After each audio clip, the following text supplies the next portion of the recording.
Từ đã chừng anh đã hal nâng đàn không là phật này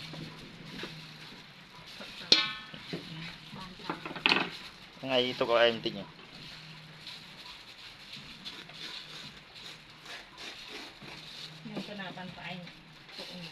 à đến đây mau quay ở cái dài nhỉ đến đây lên tân cho họ đã mới điện phát tiếp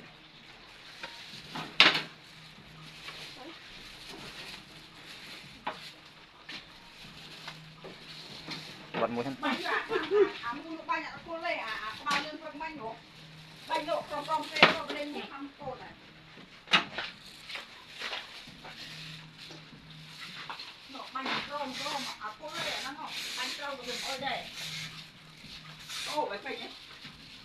cột ra muốn thôi anh không con là anh nhá